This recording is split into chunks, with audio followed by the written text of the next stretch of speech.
पाकिस्तान और श्रीलंका के हमने दरमियान क्या कहते थे जंग के दिनों में कि मोदी भगाओ और भारत बचाओ। बचाओ। हाँ, रिमाइंडिंग यू वंस ये अगेन। तहरीक है। ठीक है, वनडे सीरीज के लिए कौमी टीम का ऐलान कर दिया गया है जनाब, और श्रीलंका के साथ पाकिस्तान की वनडे सीरीज है और उसके बाद ट्रायंगुलर सीरीज भी आ रही है, तो क्रिकेट का मौसम शुरू हो गया अब। और वो जहां हम जीते हैं उसका भी तो जिक्र करें। हाँ, साउथ अफ्रीका वाला ना, मैंने किया था, आप नहीं थी ना। हाँ, अच्छा हो गई इस पे बात वनडे को, हाँ, हो गई थी ना। लेकिन मैं तो मुबारकबाद दे दूं, शाबाश शाबाश, जबरदस्त। अच्छा, इरफान जहीर ने ज्वाइन किया जो कि स्पोर्ट्स एनालिस्ट है। इरफान, मुझे बताइएगा कि क्या तैयारियां हैं टीम की श्रीलंका के खिलाफ? एक बड़ा टफ हरीफ होगा श्रीलंका पाकिस्तान के अंदर, और शाहीन शाह अफरीदी नए कप्तान हैं, टीम चैलेंज कर रही है, थोड़ा सा बताइए इस पर। जी अस्सलाम वालेकुम जी। बिल्कुल, पाकिस्तान ऑब्वियसली ओडीआई सीरीज जीता है साउथ अफ्रीका के अगेंस्ट, तो बहुत अच्छा साइन है। अनफॉर्चुनेटली लास्ट 2 ईयर से जो हमारी टीम की परफॉर्मेंस थी वो काफी बिलो पार थी, और इसकी वजह से फैंस खास तौर पे काफी नाराज थे। तो ये एक बड़ा अच्छा साइन है कि हमने T20 सीरीज भी जीती और ओडीआई सीरीज भी जीती। अगर इस सीरीज की बात करें तो ऑब्वियसली आपका समहाउ सेम स्क्वाड है, बट एक प्लेयर को रिलीज किया गया, वो हसन नवाज है। उनको कहा गया जी आप काइजन ट्रॉफी खेलें, शायद आपकी परफॉर्मेंस उस तरह नहीं, और सेकेंडली शायद ये भी कहा जा रहा है कि जिस नंबर पे उनकी बैटिंग आती है, अब कहीं ना कहीं वो चाहते हैं किसी और प्लेयर को ट्राई किया जाए, तो एक उनको रिलीज किया गया, बाकी समहाउ वही लड़के हैं। दूसरा अब्दुल समद को T20 स्क्वाड में रिटेन किया गया, उनको रखा गया है, जो भी सुपर सिक्सेस पाकिस्तान हांगकांग में जीता है उसमें अच्छा परफॉर्म किया था। बट क्वेश्चन इधर 2 चीजों का मैं जरूर जिक्र करना चाहूंगा।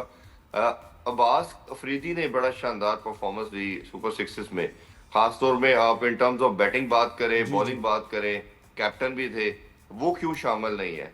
और दूसरा ये जो करंट रिजीम है, जो मैनेजमेंट है, इस पे एक जरूर गिला बनेगा कि आप जब एक रोटेशन पॉलिसी रखते हैं और हम देखते हैं कि आप जब लड़कों को चांस देने की बात करते हैं, ये गिला प्रीवियस रजीम के ऊपर भी हम बात करते थे, तो समहाउ लड़कों को उस तरह अपॉर्चुनिटी नहीं दी जाती। जैसे फॉर इंस्टेंस वसीम जूनियर की बात करें, 17 मैचेस में से सिर्फ 1 मैच खिलाया गया, और शायद उस मैच में सबसे अच्छी परफॉर्मेंस या बेहतर कहना चाहिए उनकी थी, बट अनफॉर्चुनेटली उसके बाद बाहर कर दिया जाता है। और पाकिस्तान जो लास्ट सीरीज जीता है, अगर आप वो टेस्ट मैचेस देखें, T20 मैचेस देखें और ओडीआई देखें, तो उसमें हर एक आपने देखा होगा पाकिस्तान 2 जीता 1 हारा। और आप जो मैच हारे उसमें क्या था कि आपने बैटिंग सरफेस बनाया, जब बैटिंग सरफेस बनाया तो आपके डोमिनेंस की काफी ओपोजिशन ने आपके ऊपर काफी डोमिनेट किया और वो मैच जीता। पहला तो क्वेश्चन ये राइज होता है कि आपको जब एक प्रिंसिपल, एक मंत्रा मालूम है कि आप स्पिन ट्रैक बना के, ब्रेसिक पिच बना के मैच जीते हैं, तो क्या रीजन थी, क्या सोच थी कि आपने बैटिंग विकेट बना के दूसरी ओपोजिशन को चांस दिया? लेकिन अब प्रॉब्लम श्रीलंका के पार्ट पे भी जरूर आएगा।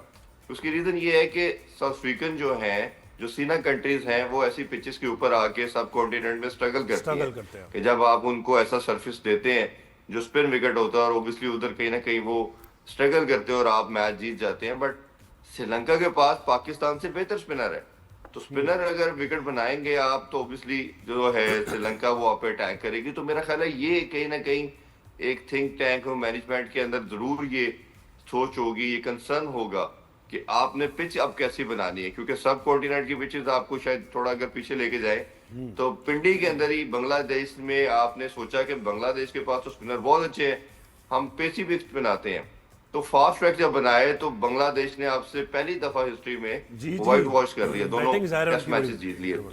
तो ये एक कंसर्न जरूर है। बाकी ये है कि टीम का एक मोमेंटम, जो शेप है वो बेहतर नजर आ रही है, जो हमें जरूर एक्नॉलेज भी करना चाहिए। बट कहीं ना कहीं आपकी जो विक्ट्री का एक जो एलिमेंट है, उसके अंदर 2-3 प्रॉब्लम मैं हमेशा ये जिक्र करता हूँ। एक सबसे बड़ा ये कि पाकिस्तान कोई भी फॉर्मेट खेल रहा है, आपको एशिया कप का फाइनल भी याद होगा, उससे पहले भी तमाम इवेंट, हम क्लस्टर में विकेट देते हैं कि आपके अगर कोलैप्स कर जाते हैं, बिल्कुल बिल्कुल ऐसे। हाँ, कोलैप्स करते हैं और कई दफा करते हैं, यानी कि आपका 1 आउट है तो 4 इकट्ठे आउट हो जाते हैं।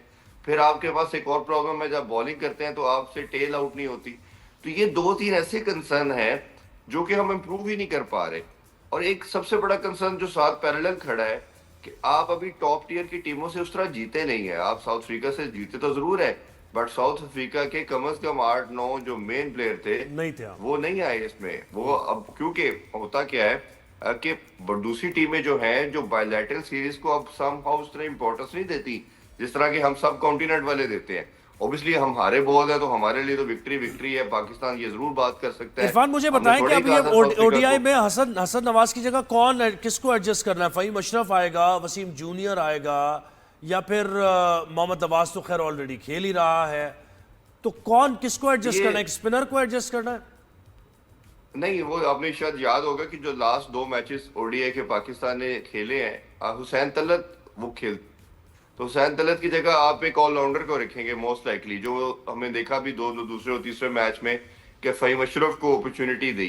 बट कहीं ना कहीं आपको, जिस तरह मैं पहले बात कर रहा हूँ कि आप फ़हीम अशरफ को अगर खिलाना भी है तो आपने साथ वसीम जूनियर को भी देखे। आपने माइक हैसन की जितनी भी प्रेस कॉन्फ्रेंस सुनी होंगी, वो यही बात करते आए हैं कि मैंने लुक अलाइक प्लेयर रखना है स्क्वाड में और उसको फिर चांस देना है। बट पॉइंट ये है कि वसीम जूनियर और फ़हीम अशरफ एक तरह के प्लेयर हैं, तो ये कैसे हो सकता है कि फ़हीम अशरफ को कंटिन्यूसली चांस मिल रहे हैं और वसीम जूनियर को सिर्फ एक मैच मिला 18 मैचेस के अंदर। इसी तरह अबरार, आप देखिए, पहले आप अपनी टीम बिल्ड करते हैं फिर रोटेशन पॉलिसी करते हैं। फास्ट बॉलर की चले फिर लॉजिक समझ आती है कि आप रोटेशन पॉलिसी पे कभी नसीम शाह को खिला रहे हैं, कभी वसीम जूनियर को, कभी हारिस रऊफ को।